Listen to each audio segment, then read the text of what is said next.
Olá, pessoal! Sejam muito bem-vindos. Contratar uma empresa para construir uma ponte ou comprar computadores para uma escola até parece simples, né? Mas por trás de cada compra do governo existe um processo super complexo chamado licitação. E olha, esse processo acaba de passar por uma verdadeira revolução. Hoje, a gente vai desvendar a nova Lei de Licitações, a Lei 14.133. E para essa jornada, nosso guia vai ser o caderno de estudos número 14 do projeto Alero Turbo. Este material foi elaborado pelo professor Dr. Marcelo Lessa, que é o idealizador e mentor do projeto.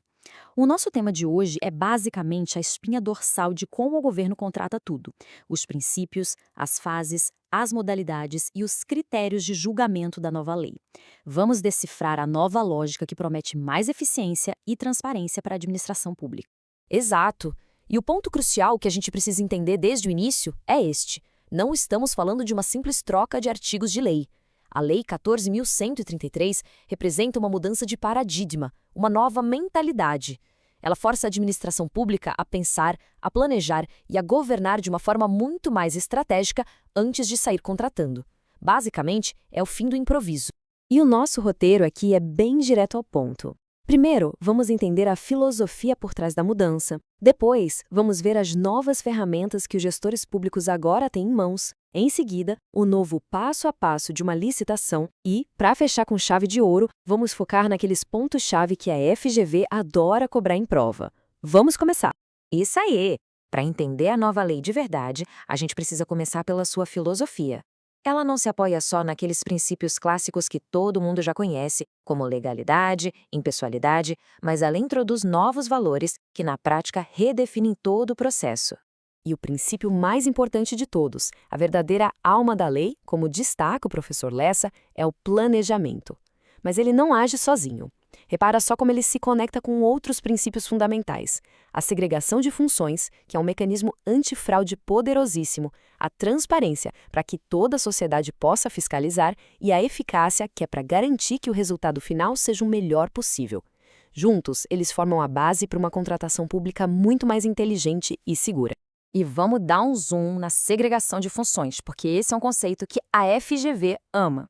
Pensa nele como a regra do cada um no seu quadrado. A mesma pessoa não pode ser responsável por planejar a compra, depois conduzir a licitação, aí fiscalizar a entrega e, por fim, autorizar o pagamento. Ao dividir essas responsabilidades, a lei cria barreiras que evitam conflitos de interesse e reduzem, assim, drasticamente o risco de fraudes. É uma ideia simples, mas com uma eficácia genial. Certo. Agora que a gente já entendeu a filosofia, vamos para as mudanças práticas, ou seja, para as novas ferramentas na caixa do administrador público. Vamos ver o que mudou nas famosas modalidades de licitação.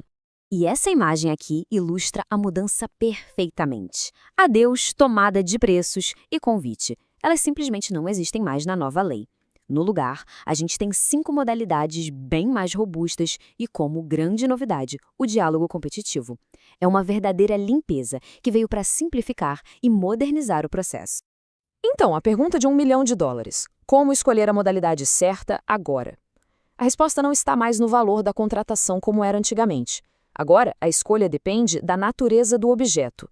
Se é um bem comum, tipo material de escritório, a regra é usar o pregão. Se é uma obra complexa de engenharia, a gente vai de concorrência.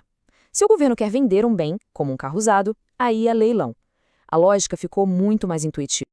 Agora, vamos falar da grande estrela da lei, o diálogo competitivo. Imagina só essa situação. O governo precisa de uma solução super inovadora, algo que nem existe pronto no mercado.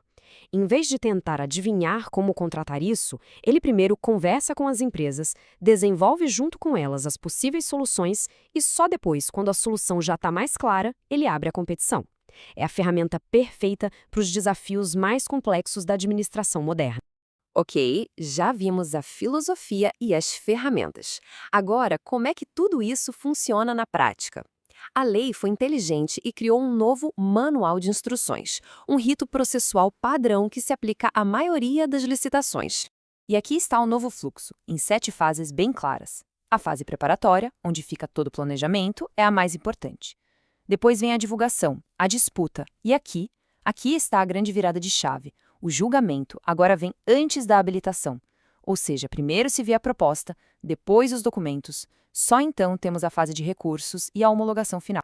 Vamos reforçar isso porque essa é talvez a mudança de procedimento mais importante da lei.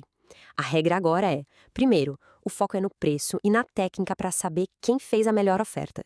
Só depois, com o vencedor já definido, é que a administração vai conferir toda a papelada. E o mais importante, apenas a do vencedor.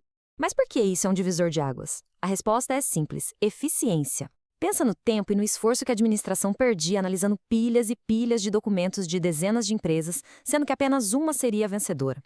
Agora, esse trabalho burocrático é feito uma única vez e só para quem já provou ter a melhor proposta. Isso acelera todo o processo de uma forma dramática. E agora, para a gente consolidar o que aprendeu, vamos para o nosso momento Foco FGV. Vamos revisar alguns detalhes e prazos que são essenciais e que com certeza podem aparecer na prova. Vamos começar com o número 3. 3 é o número mínimo de pessoas que devem compor a comissão de contratação, que é o time responsável por julgar o processo. E aqui tem um detalhe crucial, uma pegadinha de prova.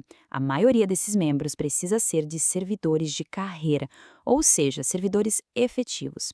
Essa exigência busca garantir mais isenção e conhecimento técnico na decisão. Agora, outro número importante, 8. 8 dias úteis. Guarde bem esse prazo. Este é o tempo mínimo que as empresas têm para preparar e apresentar suas propostas depois que um edital de pregão é publicado. É um prazo que busca equilibrar a agilidade, que é a marca do pregão, com o tempo necessário para que as empresas formulem uma proposta bem feita. E para fechar nossa revisão, 3 regras de ouro. Primeiro, o agente de contratação, que é quem conduz o processo, deve ser servidor efetivo ou empregado público do quadro permanente. Segundo, todo o processo deve obrigatoriamente começar com o estudo técnico preliminar, o famoso ETP. Ele é o documento que dá o pontapé inicial no planejamento. E por fim, se o objeto for um bem ou serviço comum, não há escolha. A modalidade a ser usada é obrigatoriamente o pregão. Para nossa reflexão final, o professor Lessa traz essa citação que é perfeita. Ela captura com maestria o espírito da nova lei. Antes de construir qualquer torre com dinheiro público, é preciso sentar, calcular, planejar. A Lei 14.133 é, na sua essência, um grande chamado à responsabilidade e, principalmente, ao planejamento. Bom, e com isso a gente encerra. Essa análise foi inteiramente produzida a partir do conteúdo do projeto Alero Turbo, sob a autoria e orientação do professor Dr. Marcelo Lessa. Se esse conteúdo te ajudou, não esqueça de se inscrever no canal e ativar o sininho das notificações. Assim, o YouTube te avisa imediatamente assim que o próximo resumo for liberado. Até a próxima!